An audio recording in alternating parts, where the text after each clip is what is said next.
नमस्कार मंडळी, घरोघरी मातीच्या चुली या मालिकेचा आजचा म्हणजेच 3 एप्रिलचा भाग तुम्ही ऐकत आहात। आणि प्रेक्षकांनो, आजच्या भागामध्ये नानांनी पलटी घेतली आहे बरं का। ऐश्वर्याला घरी जाऊन झापलाय त्यांनी, सगळ्यांसमोर अपमान नको घराचा म्हणून त्यांनी कोर्टात काही सांगितलं नाही, पण घरी गेल्यावर ऐश्वर्याची झाली आहे हकालपट्टी। मालिकेचा प्रोमो मी आत्ताच बघितला आहे। मालिकेचा नवीन प्रोमो आलाय 5 तारखेचा। त्यात असं दाखवलंय की जानकीने साडी चोळी देऊन ऐश्वर्याला घराच्या बाहेर हकललंय आणि ऋषिकेश जानकी या दोघांनी हात जोडले आणि सांगितलं की पुन्हा या घरात पाऊल ठेवू नकोस। या घरात जर पाऊल ठेवलंस ऐश्वर्या तर आता तुझी हकालपट्टी आम्ही जेलमध्ये करू। आता अशा पद्धतीने ऐश्वर्याला त्यांनी घराबाहेर काढलंय। पण प्रेक्षकांना तुम्हाला एक माझा अंदाज सांगू का, इथे 113% सांगते मी तुम्हाला, ऐश्वर्या तिकडे तिच्या वडिलांच्या घरी गेल्यावर प्रेग्नेंट असणार आहे आणि त्यामुळे ऐश्वर्याला त्यांना पुन्हा घरी बोलवावं लागणार आहे आणि पुन्हा तिची प्लॅनिंग प्लॉटिंग सुरू होईल असा एक माझा अंदाज आहे। पर आता सुरुवातीला काय झालंय मालिकेमध्ये ते बघत राहा। नाना आले कोर्टामध्ये, त्यामुळे सगळ्यांचेच धाबे दणाणलेत, विशेषतः ऐश्वर्याचे जास्ती दणाणलेत। आता नानांनी ना कोर्टामध्ये आल्या आल्या सगळ्यांना सांगितलंय की त्यांना कशा पद्धतीने किडनॅप केलं होतं। हा सगळा थरार आपल्याला माहितीच आहे प्रेक्षकांनो, त्यामुळे सुरुवातीलाच मी तुम्हाला पुढच्या प्रोमोबद्दल माहिती दिली। नानांनी सांगितलं की जानकीने मला त्या दिवशी बरं केलं, दुसऱ्या दिवशी मी आनंदात होतो आणि दुसऱ्या दिवशी मला माझ्याच घरातून उचलण्यात आलं। मग त्यानंतर ते कसे तिथून सुटले, त्यांना कुठे ठेवलं, काय ठेवलं ते त्यांना काहीच माहिती नव्हतं। त्यांना असं तोंडावर पट्टी होती वगैरे वगैरे आणि ते एका गाडीत बसले, तिथे त्या गाडीत त्यांनी मदतीसाठी संदेश लिहिला। आता त्याबद्दल जानकी पुढे कोर्टात सांगते की हो, माझ्या मैत्रिणीनेच सांगितलं होतं मला, सायलीने, की तिच्या गाडीमध्ये नानांनी हा संदेश लिहिला। आता नानांनी सगळं सांगितलं की मला अशा पद्धतीने डांबवलं होतं, असं असं झालं होतं। नानांचे एवढे हाल झाले हे ऐकून शरीऊ, सुमित्राबाई सगळ्यांनाच फार वाईट वाटलंय आणि या वकिलाचा तर पुढे एकही डायलॉग घेतला नाहीये। नानांनी त्यांची आपबीती सगळ्यात आधी कोर्टाला सांगितली आणि हे सगळं तुम्ही कमीत कमी 24 ते 25 मिनिटे थरार मागचाच बघणार आहे। मग आता सुरुवात कशी झाली, जानकीला नाना कसे सापडले, हे सगळं कोर्ट आता जानकीला विचारतं की तुम्हाला कसं काय हे सगळं कळालं की नाना तिथे आहेत म्हणून, तुम्ही नानांना इथे कसं आणलं कोर्टापर्यंत।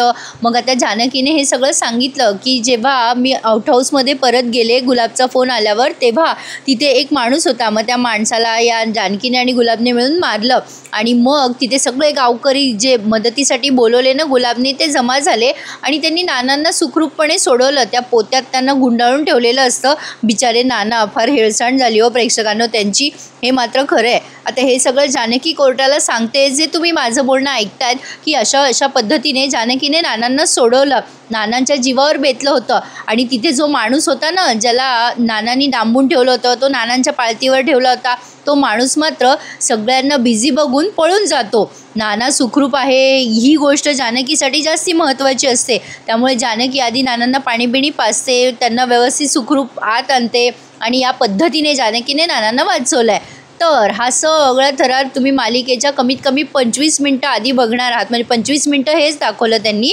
तो माणूस पळून जातो, जानकी नानांची माफी मागते, नाना माफ करा, तुमच्यापर्यंत पोहोचायला मला वेळ लागला। मग नाना तिला म्हणतात, नाना आधी पाणी वगैरे पितात आणि म्हणतात जानकी अगं वेळ आहे पण उशीर व्हायच्या आत चल पटकन आपण कोर्टात जाऊ, बाळा तूच सोडवू शकलीस ग शेवटी या गुंडांच्या तावडीतून मला।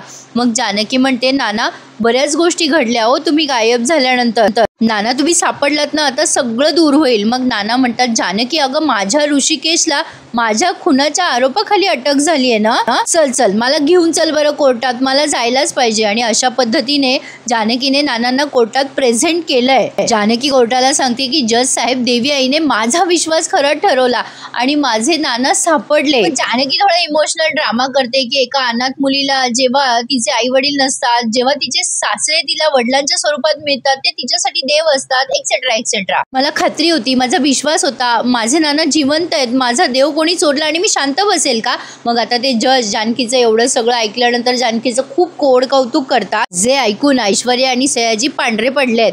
आता ते जज म्हणतात ज्या घरामध्ये तुमच्यासारखी मुलगी सून म्हणून जाईल त्या घरामध्ये सुख तर नांदणारच। घरोघरी मातीच्या चुली असण्यापेक्षा जानकीसारखी सून घरोघरी असायला हवी, म्हणजे सगळे कुटुंब सुखाने आणि आनंदात नांदतील। जानकी रणदिवे, तुमच्या विश्वासाने आणि हिमतीने तुमच्या सासऱ्यांचा आज जीव वाचला, तुमचं कौतुकच आहे। आणि आता ते नानांना म्हणतात, नानासाहेब रणदिवे तुम्हाला मी प्रश्न विचारतो जो वारंवार विचारण्यात आला इथे कोर्टामध्ये सुद्धा आणि मला असं वाटतं तुमच्या कुटुंबात सुद्धा, तुम्हाला पायरीवरनं ढकलणारा व्यक्ती कोण होता हे तुमच्यापेक्षा जास्ती चांगलं कोण सांगेल। आता नाना म्हणतात हो जज साहेब, मी इथे तुम्हाला सांगतो. आता ते पुन्हा विचारतात, कोणी ढकललं होतं तुम्हाला नानासाहेब? मग नाना असे मस्त ड्रॅमॅटिकली उठतात, उठून उभं राहतात आणि आधी तर ते ऐश्वर्याचं नाव घेतात. मग सगळेजण ऐश्वर्याकडे पाहायला लागतात. ऐश्वर्याचा जीव गळ्यापर्यंत आलेला असतो. आता संपला आपला विषय. ऐश्वर्याला हे कळलं आहे, कारण त्यांनी एक्सप्रेशन्स काहीसे असेच दिलेत. आता ते पुन्हा ऐश्वर्याचं नाव घेतात आणि म्हणतात, जानकीने, ऐश्वर्याने. आता जानकी आश्चर्याने बघते, पुन्हा माझं का बरं नाव घेऊ लागले नाना आता? प्रेक्षकांना या सीनमध्ये जरा मजा आली मला. आणि सौमित्र पण आश्चर्याने बघतो.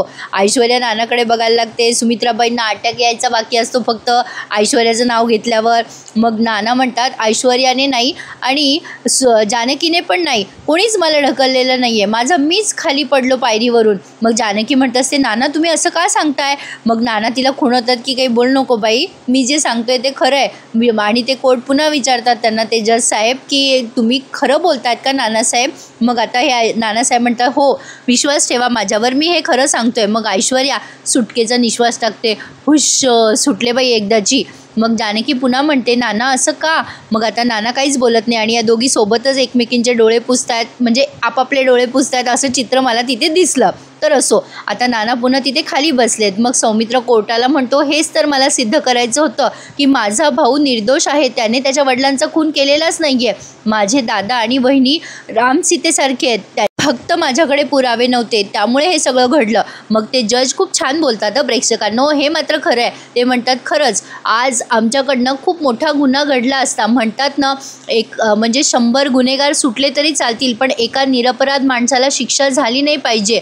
त्यामुळे आज माझ्याकडनं खूप मोठा गुन्हा घडता राहिला. आज ऋषिकेश रणदिवे हे जर खुनी, ऋषिकेश रणदिवे आज यांना विनाकारण शिक्षा झाली असती आणि ते सगळं खूप चुकीचं होतं. आणि यामध्ये ते आता पोलीस यंत्रणेला आणि प्रशासनाला दोष देतात. ते म्हणतात, यामध्ये पोलिसांचा दोष आहे. नानासाहेब किडनॅप झाले आणि त्यांना शोधण्याच्या ऐवजी ऋषिकेश रणदिवे यांच्यावरच फोकस करण्यात आला. असं का?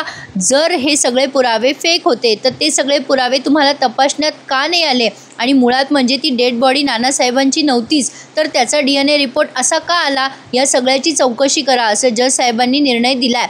आता नाना, जानकी सगळेजण त्या जजचे आभार मानतात आणि हात जोडून त्यांना नमस्कार करतात. ते जज म्हणतात, या सगळ्या गोष्टींची चौकशी केली जावी, कारण हा सगळा प्रश्न उपस्थित होतो इथे. उद्या एखाद्या कुटुंबावर संकट ओढावलं तर पोलिसांकडे कुठल्या विश्वासाने जाणार? हे सगळं तपासून घ्या, असं जज निर्णय देतात आणि ऋषिकेशला निर्दोष सांगतात. तर हे सगळं ऐकल्यावर गावकरी खुश होतात.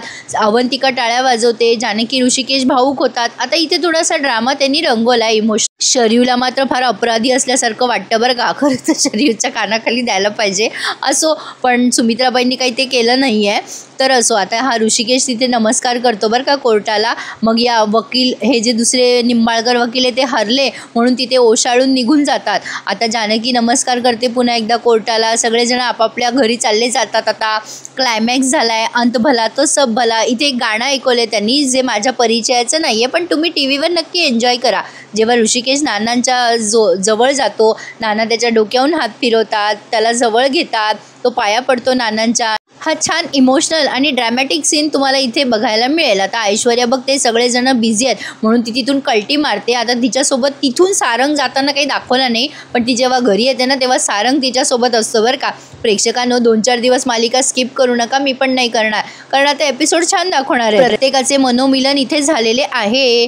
तर आता हे सगळेजण घरी येणार आहेत. सगळेजण आता एकमेकांच्या गळ्यात पडतात. इथे डायलॉग कोणाचेच नाही आहे, फक्त एकमेकांच्या सगळे गळ्यात पडतात. असंच त्यांनी दाखवलं आहे. सारंग मात्र बिचारा असा लांबूनच सगळं एन्जॉय करतोय आणि त्याचं दुःख त्याचं तो सहन करतोय.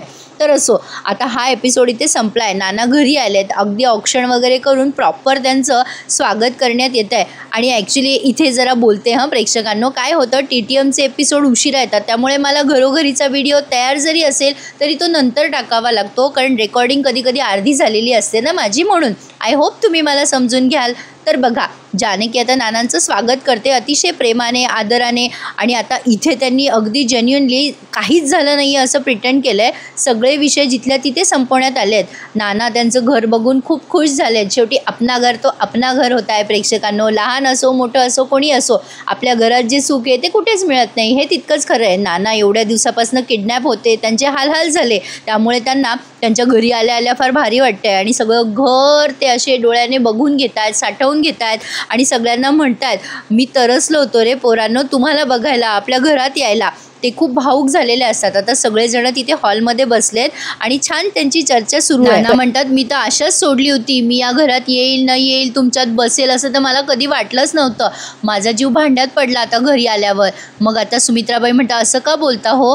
नाना म्हणतात, अगं जिथून मला डांबून ठेवलं होतं ना तिथून जिवंत बाहेर पडेल मी असं वाटतच नव्हतं मला. पण मला खात्री होती माझी जानकी येईल आणि ती मला सोडवेल. माझ्या जानकीने माझं म्हणणं सार्थकी केलं. माझ्या जानकीने तेच केलं जे मला वाटत होतं. मग जानकी म्हणते, नाना माझं काय त्यात, तुम्ही घरी आलात ना, हा सगळ्यात आनंदाचा दिवस आहे. आज ना नाना तुमच्या आवडीचा स्वयंपाक करणार आहे मी. शेवग्याच्या शेंगाचं पिठलं आणि ऋषिकेशसाठी भरीत, ज्वारीची भाकरी आणि मिरचीचा ठेचा पण करते हो. आता ही अवंतिका म्हणते, मी सुद्धा मदत करणार हं तुम्हाला वहिनी. आणि जेवणानंतर तुम्हाला सगळ्यांना माझ्याकडनं मँगोचा फालुदा म्हणजे मी तो ऑर्डर करणार आहे हॉटेलमधनं. मग लगेच अवंतिका म्हणजे यांचं सगळं हे बोलणं सुरू असताना शरयू मात्र अपराध्यासारखी अशी उभी आहे बरं का, कारण तिने वाटेल ते आरोप लावलेत ना ऋषिकेश जानकीवर म्हणून. अवंतिका म्हणते, मी सगळ्यांसाठी हॉटेलमधनं मस्त फालुदा ऑर्डर करणार आहे. आता ओवी काय खायला तत्परच असते बिचारी आणि लहान लेकरांना तेच तर हवं असतं. ओवी म्हणते, अगं काकी माझा फेवरेट आहे मँगो फालुदा. मग आता सगळेजण खुश आहेत, आता सगळे छान सेलिब्रेट वगैरे करणार आहेत. मग अवंतिका म्हणते, वहिनी मी तुम्हाला मदत करते हं चला. मग आता जानकी म्हणते, अगं राहू दे अवंतिका, तू खूप थकली असशील, मागील काही दिवसापासून तू केसचा आणि या सगळ्या बाबतीत खूप विचार करतेस ना, तू आराम कर. गुलाब म्हणतो, मी एक काम करतो, सगुणाला सांगतो की मी इकडूनच जेवून येणार आहे. जानकी म्हणते, नाही तिला पण इथे सांगा जेवायला ये म्हणून. आता या सुमित्राबाई बघा नानांना म्हणतात, तुम्ही चलता का, जरा खोलीत आराम करता का. यांच्या गप्पा साठलेल्या असतील ना दोघा नवरा बायकोच्या, त्यांना गप्पा मारायच्या म्हणून तिथून आता डायरेक्ट बेडरूममध्ये गेलेत. मग आता नाना म्हणतात, बरं मी आराम करतो. आणि आता ही ओवी अशी नानांना हात धरते त्यांचा. नानांना म्हणते, चला नाना आजोबा. आणि नाना तिची गोड पापी घेतात. नानांना चष्मा पण देते ती. आजोबाचं आणि नातीचं कनेक्शन काहीतरी वेगळंच असतं प्रेक्षकांनो. या मालिकेतनं काही सीन अतिशय उत्कृष्ट दाखवलेत, पण बऱ्याच सीनचा अतिरेक असतो ज्याबद्दल आपण नेहमीच डिस्कस करतो. तर असो, अशा पद्धतीने नाना सुखरूप घरी पोहोचलेत. पण नानांनी खरा धमाका पुढे केला आहे प्रेक्षकांनो. आपल्याला वाटलं होतं नानांनी जे काही केलं ते चुकीचं केलं, पण त्यांनी घरात सगळी या ऐश्वर्याची धिंड काढली आहे. आता बघा तिकडून भामट्यासारखी ऐश्वर्या आणि सारंग आलेत बरं का. अवंतिका म्हणत असे, वहिनी मी मदत करते. मग जानकी तिला म्हणते, नको अगं अवंतिका, खरंच राहू दे, मी करते सगळं, तू आराम कर. आणि आता सारंग पण आलाय बरं का घरामध्ये. आता सारंगला समजेना या ऋषिकेशशी बोलावं तर कसं बोलावं. आता सगळे भामट्यासारखे इकडे तिकडे बघतात. आता ऋषिकेशला टेन्शन आलेलं असतं. ऋषिकेश तिला म्हणत असतो, जानकी. अवंतिका निघून जाते तिच्या खोलीत. जानकी म्हणते, हे बघा आता काही विषय बोलू नका, तुम्ही वर जा, फ्रेश व्हा आणि थोडा आराम करा, आपण बोलूयात नंतर, असं म्हणून ती ऋषिकेशलाही वर पाठवते. आता जानकी कामाला लागली आहे पदर खोचून. पुढच्या सगळ्या गोष्टींची तिला तयारी करायची आहे. आता सारंग ऐश्वर्याला म्हणतो, ऐश्वर्या. आता ऐश्वर्या काहीच बोलत नाही आणि चालली जाते बरं का वरती. आणि सारंग तिच्या मागे जातो. तर आता जानकी आधी देवघरात जाते, दिवा लावते, देवाला नमस्कार करते, देवाला साकडं घालते की देवा तुझ्यामुळेच आज नाना सापडले, तुझे किती आभार मानू मी. आता जानकी देवाचे आभार मानत असताना तिथे सुमित्राबाई पण येतात आणि सासू सुनेचा इमोशनल ड्रामा दाखवला आहे. जानकी आभार मानते की देवा तुझ्यामुळे माझ्या नवऱ्यावरचा कलंक दूर झाला. देवाजवळ मागणं मागते की माझ्या घरामधलं हे सुख आणि आनंद असंच कायम टिकू देत आणि नमस्कार करते. सुमित्राबाई ते सगळं ऐकतात आणि भावूक होतात. जानकी आता जात असते बाहेर, तेव्हा तिचं लक्ष जातं सुमित्राबाई आल्यात. आता ती सुमित्राबाईंना म्हणते, आई या ना, आपण देवाला नमस्कार करूयात, आत्ताच दिवा लावलाय मी. आता सुमित्राबाई येतात आणि एकदम या जानकीच्याच पाया पडतात. जानकी म्हणते, अहो आई हे काय करताय तुम्ही. सुमित्राबाई म्हणतात, अगं आज देवाच्या जागी मला तू आहेस ग जानकी, आज तू देवासारखी धावलीस ग, नानांना घेऊन आलीस, तू माझं सौभाग्य घेऊन आलीस. तू माझ्यासाठी जे काही केलं आहेस ना जानकी, त्यासाठी तुला नमस्कार करणं कमीच होईल ग. जानकी म्हणते, नाही आई, असं नाही बोलायचं, मी लहान आहे तुमच्यापेक्षा, मी फक्त निमित्त आहे या सगळ्या गोष्टींसाठी. करता करविता तर आपला देव आहे ना आई, देवानेच माझ्या हातून सगळं घडवून आणलं आहे. हे छान बोलली जानकी, त्यात काही वाद नाही. जानकी म्हणते, मी फक्त सुनेचं कर्तव्य निभावलं आणि पत्नी धर्म निभावला एवढंच. सुमित्राबाईंना खूप ओशाळल्यासारखं होतं. त्या म्हणतात, मी मात्र आईचं आणि सासूचं कर्तव्य विसरले ग. याआधीसुद्धा घराचे 2 भाग होण्यासाठी मीच कारणीभूत ठरले आणि आता पण आता जानकी म्हणते नाही नाही आई आता बोलू नका असं. सुमित्राबाईंना रडू येतं. त्या म्हणतात मी ऋषिकेशवर संशय घेतला ग जानकी. आज तू देवासारखी धावून आलीस. तू शब्द दिलेला पूर्ण केलास. आज न हे घरी आले तुझ्यामुळे. ऋषिकेश वाचला तुझ्यामुळे. नानांवरचा आरोप गेला तुझ्यामुळे. सगळं काही तुझ्यामुळे ग जानकी. कसं ग तुझ्या उपकारांची फेड करू. जानकी म्हणते असं का बोलताय आई. कसले उपकार करत कसले परतफेड करायची आहे तुम्हाला. हे सगळं माझं नाही का. हे घर माझं पण आहे ना. आणि तुमची काय चूक आहे. तुमच्या जागी मी असते तर माझाही गैरसमज झालाच असता. पण या सगळ्यात चांगलं काय घडलं कळलं का. तुम्हाला तुमची चूक लक्षात आली आई. मग काय गैरसमज दूर होणारच होता. सत्याचा विजय झाला नाही. आता रडायचं नाही. आता आपल्याला आनंदात जगायचं आहे. हसायचं आहे. मस्त राहायचं आहे. आणि आता सुमित्राबाई म्हणतात खरंच ग जानकी आता आपण असंच कायम हसत राहायचं. आणि जानकी म्हणते हो आई आता आपण असं सतत आनंदातच राहायचं. आता या दोघी सासासुना देवाला नमस्कार करतात. आणि हा एपिसोड त्यांनी इथेच संपवला. आणि प्रेक्षकांनो पुढचा धमाकेदार प्रोमो ऐका. आता नाना सगळ्यांना बोलवतात आणि म्हणतात मी कोर्टात जे काही बोललो ना मला पायरीवरून कोणीच ढकललं नाही ते सगळं खोटं. मी कोर्टामध्ये खोटं बोललो त्यामागे काहीतरी कारण आहे. पण ज्या व्यक्तीने मला पायरीवरनं ढकललं त्या व्यक्तीने चुपचाप समोर यावं. जर ती व्यक्ती चुपचाप समोर आली नाही तर मात्र काही खरं नाही आहे. आता नानांनी डायरेक्ट ऑन दी स्पॉट धमकी दिली ऐश्वर्याला. ऐश्वर्याकडे पाहून ते बोलले. त्यामुळे आता ऐश्वर्या समोर येईल का हे बघणं पुढे म्हणजे उद्याच्या भागामध्ये इंटरेस्टिंग ठरणार आहे प्रेक्षकांनो. पण आता मी प्रोमोबद्दल तुम्हाला सुरुवातीला सांगितलं की जानकी आणि ऋषिकेश दोघे मिळून ऐश्वर्याला घराबाहेर हकलणार आहे.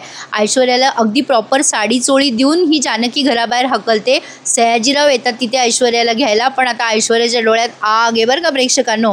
त्यामुळे आता मी सांगितलं तसं घडलं तर नक्की मला कमेंट करून कळवा. कारण ऐश्वर्या पुढे प्रेग्नंट आहे असंच दाखवणार आहे ते. किंवा ती प्रेग्नंट असल्याचं नाटकही करू शकते. एक असा माझा अंदाज आहे. तुम्ही मला नक्की कळवा माझा अंदाज तुम्हाला खरा वाटतो का.